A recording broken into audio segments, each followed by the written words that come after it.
नमस्कार। आज बात करना चाहती हूँ एक ऐसी चीज़ के बारे में जिसके बारे में हम अधिकतर ध्यान नहीं देते। जब से हम पैदा होते हैं, हम केमिस्ट्री पढ़ते हैं, फिज़िक्स पढ़ते हैं, इंग्लिश पढ़ते हैं, हिंदी पढ़ते हैं, स्कूल जाते हैं, बड़े होते हैं, नौकरियाँ लेते हैं, फैमिली होती है। लेकिन इस पूरे प्रोसेस में हमें कभी ये नहीं सिखाया जाता कि हमें अपनी सेल्फ केयर कैसे करनी है, अपने लिए हमें कैसे टाइम निकालना है और वो कुछ चीज़ें जो हम कर सकते हैं जो हमारे लिए बेहतर हैं या अच्छी हैं।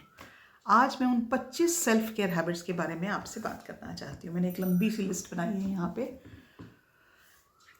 ये जो 25 हैबिट्स जिनके बारे में आज बात करूँगी, ये हमारी फिजिकल हेल्थ को लेके, हमारी मेंटल हेल्थ को लेके और हमारी स्पिरिचुअल हेल्थ को लेके काफ़ी चीज़ों को कवर करेगी। तो सबसे पहली और सबसे ज़रूरी बात, क्या आप इनफ पानी पीते हैं? आप सोचेंगे ये क्या सेल्फ केयर की हैबिट हुई, लेकिन अभी देखिए, जैसे मैं इस वक्त सुबह के 5 बज रहे हैं और मेरे हाथ में एक गर्म कप है पानी का। अगर हम सुबह उठ के अच्छी तरह से पानी पिएं और बैठ के पिएं तो माना ऐसा जाता है कि वो हमारी सेहत के लिए बहुत अच्छा है। अब कितना पानी पीना चाहिए? अधिकतर समय पे हमें पता ही नहीं रहता कि हमें प्यास लग रही है। तो एक बहुत ही अच्छा तरीका है अपने पास एक बॉटल रखने का और उस बॉटल में से पानी पीते रहने का। कहते हैं 2 या 3 लीटर वाटर हमें रोज़ पीना चाहिए। मैं भी कई बार गलती करती हूँ, लेकिन मैं अपने आप को कॉन्स्टेंटली रिमाइंड करती रहती हूँ कि पानी मेरे लिए बहुत ज़रूरी है। ये एक अमेजिंग सेल्फ केयर हैबिट है। दूसरी हैबिट जिसके बारे में मैं अक्सर वीडियोस बनाती हूँ और एक साइकोलॉजिस्ट और थेरेपिस्ट होने के चक्कर में मुझे इसका महत्व पता है, वो है 7 से लेकर 9 घंटे की नींद। हम अगर अच्छी तरह से नहीं सो पा रहे हैं किसी भी कारण की वजह से, तो या तो हमें बहुत ज़्यादा स्ट्रेस है, बहुत टेंशन है, या हमें इनसोम्निया की प्रॉब्लम है। इनसोम्निया मतलब नींद ना आने की प्रॉब्लम। इसके लिए एक स्लीप थेरेपिस्ट, डॉक्टर के पास आना ज़रूरी है। अगर आप 7 से 9 घंटे की स्लीप नहीं ले रहे हैं, वो आपके बॉडीली फंक्शन को उसमें प्रॉब्लम कर सकती है। Diabetes, hypertension, blood pressure, heart disease, obesity, कई ऐसी बीमारियां हैं जो इससे रिलेटेड हैं। तो 7 से 9 घंटे की नींद लेना बहुत अत्यंत आवश्यक है। तीसरी चीज़, क्या आप किसी भी तरह की एक्सरसाइज करते हैं? अब वो एक्सरसाइज हो सकती है योगा, एक्सरसाइज हो सकती है वॉक, एक्सरसाइज हो सकती है जुम्बा, एक्सरसाइज हो सकता है पिलाटेस, एक्सरसाइज हो सकता है जिम में जाना नहीं, जिम में जाके एक्सरसाइज करना। ये कोई भी एक्सरसाइज अगर आप 20 से 30 मिनट रोज़ करेंगे, आपके लिए ये एक सेल्फ केयर की हैबिट की तरह से आपको बहुत तरह से हेल्प करेगा। नाउ, हम once we get out of the bed in the morning, हम ऑटो पायलट पे चलते हैं। ये काम, फिर ये काम, फिर ये काम, एक के बाद काम करते रहते हैं। क्या आप अपनी दिनचर्या में कोई भी टाइम निकल लेते हैं जिसमें आप बॉडी स्ट्रेच करें? थोड़ा इधर मुड़ें, थोड़ा इधर मुड़ें, गर्दन को स्ट्रेच करें। मैं बहुत साल तक कोरिया में थी, तो मुझे बड़ा इंटरेस्टिंग लगता था। आप बस में बैठो, आप सबवे में बैठो, वहाँ पे लोग अपने आप को स्ट्रेच कर रहे होते हैं। हाथों से स्ट्रेच नहीं करते क्योंकि उनके सबवे बहुत क्राउडेड रहते हैं, लेकिन अपनी गर्दन को ऐसे करेंगे, ऐसे करेंगे, ऐसे करेंगे। तो मैंने एक दिन अपनी फ्रेंड से पूछा कि तुम ये क्या करते हो? मतलब बड़ा वियर्ड लगता है ना कि लोग अपने आप को बिल्कुल स्ट्रेच कर रहे हैं। तो कहती है, हम छोटे से होते थे तो हमें स्कूल में ही सिखाया जाता था कि अपने आप को स्ट्रेच करना चाहिए, क्योंकि स्ट्रेस हमारे शोल्डर्स में, हमारी बैक ऑफ नेक में भर जाता है। तो इससे करने से हमारा स्ट्रेस रिलीज होता है। मैंने कहा ये तो बहुत अच्छी आदत है। तो दिन में अगर हम 2 या 3 बार अपनी बॉडी को स्ट्रेच कर लें, अपने नेक को हिला लें, अगर स्पेस है तो अपने हैंड्स को स्ट्रेच कर लें, थोड़ा इधर उधर मूव कर लें, तो हमारी बॉडी एक तरह से रिलैक्स होती है। कहते हैं जब मूवमेंट हम करते हैं उसका बहुत अच्छा और पॉजिटिव असर हमारी बॉडी पे होता है। जब आपका ब्रेक होता है, एक छोटी सी वॉक ले ली, अगर आप का ऑफिस कहीं ऐसी जगह पे है जिसके सामने पार्क है या गार्डन है, या अपने कॉरिडोर में ही आपने थोड़ी सी वॉक ले ली, that is very good for us. Next thing, deep breathing की practice 5 minutes is a great idea. Now what is deep breathing? अच्छी लंबी सांस लेना। 5 मिनट के लिए डीप ब्रीदिंग की प्रैक्टिसेस करना is very good for our lungs, it's very good for our high blood pressure, it's very good overall for the wellness of our mind and body.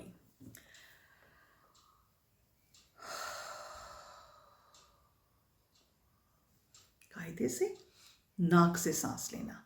लेकिन कई बार क्या होता है, हमें इतना स्ट्रेस होता है, हमें लगता है what ever is comfortable for you. दिन में एक बार करना तो बहुत ज़रूरी है, उससे ज़्यादा बार कर सकें तो और भी अच्छा है. नेक्स्ट हैबिट, अगर आपकी डाइट में फ्रेश फ्रूट्स एंड वेजिटेबल्स हैं तो फ्रेश फ्रूट्स तो खाना कोई टेंशन ही नहीं, क्योंकि फ्रूट्स हैं, काटा और खा लिया. फ्रेश वेजिटेबल्स कैसे खाए जाएं, हम कच्चे वेजिटेबल्स कैसे खाएं, तो उसका बेस्ट तरीका है एक अपनी लंच या डिनर या एटलीस्ट एक मील अपनी सैलड के साथ शुरू करें.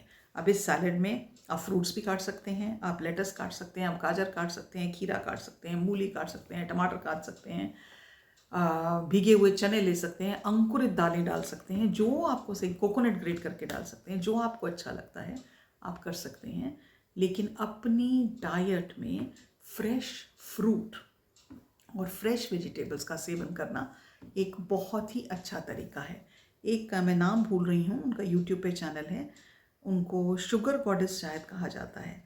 वो कहती हैं कि वो शुगर स्पेशलिस्ट हैं, डायबिटीज़ की स्पेशलिस्ट हैं, और वो ये कहती हैं कि जब हम अपनी कोई भी मील या तो प्रोटीन से शुरू करें या सैलड से शुरू करें तो हमारा ब्लड शुगर में स्पाइक नहीं होता है. And I think that's such a great way to let your body be accustomed to healthy eating. Another next habit which is very good is समय आप प्रकृति में कितना व्यतीत करते हैं. बेसिकली नेचर में आप समय कितना व्यतीत करते हैं. क्या आप 24 घंटे अपने घर के अंदर बंद रहते हैं या टाइम निकालते हैं बाहर जाने का. अगर आप अपने बाहर जाने का टाइम निकालेंगे, छोटा सा वॉक लेंगे, और कुछ नहीं, आपके पास 4 प्लांट हैं, उनकी आप देख रेख करेंगे, आपके पास गार्डन नहीं है तो बैल्कनी है, वहाँ पे बैठना, नेचर को ऑब्जर्व करना. From the best of philosophers to some of our sages, हमें यह कहा जाता है कि प्रकृति में समय व्यतीत करें. इसलिए क्योंकि प्रकृति में हील करने की क्षमता है. हमारे मन को, तन को शांत करने की उसमें इतनी क्षमता है कि जब हम प्रकृति में टाइम स्पेंड करते हैं then we feel much better about our lives.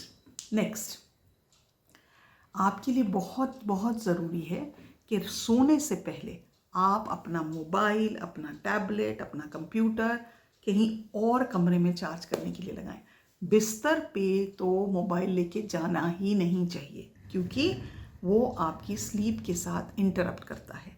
So make sure that before you sleep, at least 30 minutes before you sleep, there is no screen time. No screen time meaning आप किसी भी तरह से एक screen के साथ इंगेज नहीं कर रहे हैं, चाहे वो कंप्यूटर की हो, चाहे वो लैपटॉप की हो, चाहे वो टीवी की हो, चाहे वो आपके मोबाइल की हो. मैंने कई घरों में देखा है लोग अपना टेलीविज़न अपने बेडरूम में रखते हैं और बेडरूम में रखते हुए टेलीविज़न को देखते देखते सो जाते हैं. It is such a bad भी नहीं, ये शायद एक सही वर्ड है, बहुत ही गलत तरीका है अपनी लाइफ और अपनी हैबिट्स को डिस्ट्रॉय करने का. प्लीज़ आप सोने से पहले आधा घंटा पहले कोई भी स्क्रीन ना चेक करें. Another habit which is very important, वो ये है कि आप ग्रैटिट्यूड प्रैक्टिस करें. अब ग्रैटिट्यूड प्रैक्टिस करने का मतलब ये है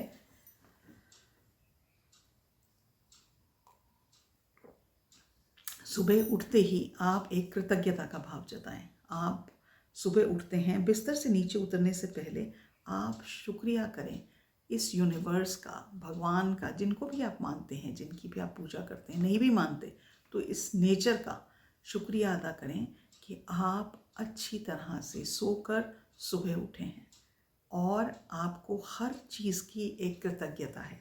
चाहे सांस ले सकते हैं, चल पा रहे हैं, सेहत ठीक है, जिनसे आप प्यार करते हैं, आपका परिवारजन है, वो सही हैं.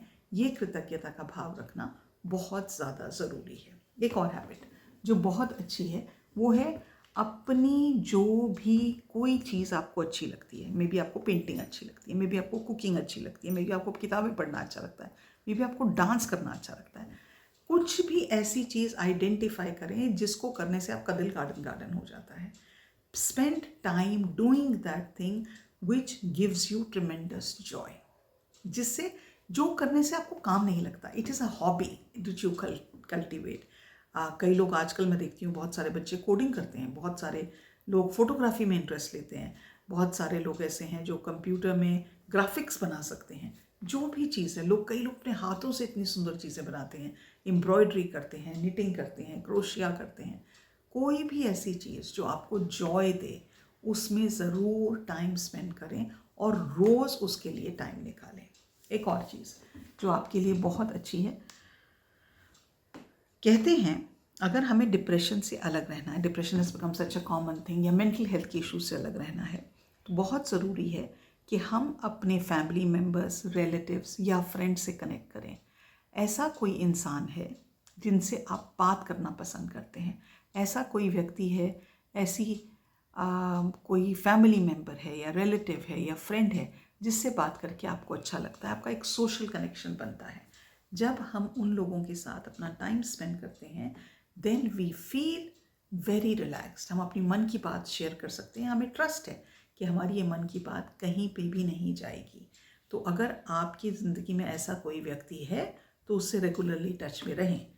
हो सकता है आपकी ज़िंदगी में ऐसा कोई व्यक्ति ना हो, तो आप कोशिश करें एक ओल्ड एज होम में या एक कहीं पे भी जहाँ पे आप अपना समय वॉलंटियर कर सकते हैं. आपको पढ़ाना अच्छा लगता है तो आपके घर में जो काम करने वाले आते हैं उनके बच्चों को पढ़ा सकते हैं, उनको पढ़ा सकते हैं. कुछ ऐसा सोशल कनेक्शन एस्टैब्लिश करना जिससे आपको लगे कि I feel very good after doing this और after talking to this person is very very important. The next thing you can think about is which you think can really help. तो बहुत साल पहले मेरे पापा मुझे कहते थे कि जिनके पास पैसा है वो तो ट्रैवल कर सकते हैं, जिनके पास पैसा नहीं है वो पुस्तकें पढ़ते हैं. क्या आपको पढ़ना अच्छा लगता है? किताबों में ये क्षमता होती है कि वो हमें वो दुनिया के वो नज़ारे दिखाएं चाहे जिन पे शायद हम खुद कभी ना जा सकें. एक एटलिस्ट जब हम खोलते हैं तो बाप रे, जिस दुनिया में हम रहते हैं, जिस संसार में, जिस धरती पे हम रहते हैं, वहाँ पे इतने सारे देश हैं. तो क्या आपको पढ़ना अच्छा लगता है? अगर पढ़ना नहीं अच्छा लगता है तो एक ट्रिक है, वो ये है, जब आप न्यूज़ सुनते हैं या अपने कंप्यूटर पे कुछ देखते हैं या अपना मोबाइल चेक करते हैं, तो कौन सी ऐसी चीज़ें जो आपको अट्रैक्ट करती हैं? आपको हिस्टोरिकल चीज़ें पढ़ना अच्छा लगता है, आपको कहानियाँ सुनना अच्छा लगता है, या आपको न्यूज़ अच्छी लगती है, नॉन फिक्शन रिसर्च चीज़ अच्छी लगती है? ये जो भी चीज़ें आपका दिमाग बार बार जाता है, आप उन्हीं टॉपिक्स पे किताबें खरीद सकते हैं. किताबें नहीं भी खरीद सकते तो हर शहर में एक लाइब्रेरी होती है, उसका मेंबरशिप लेके आप वो लाइब्रेरी का यूज़ कर सकते हैं.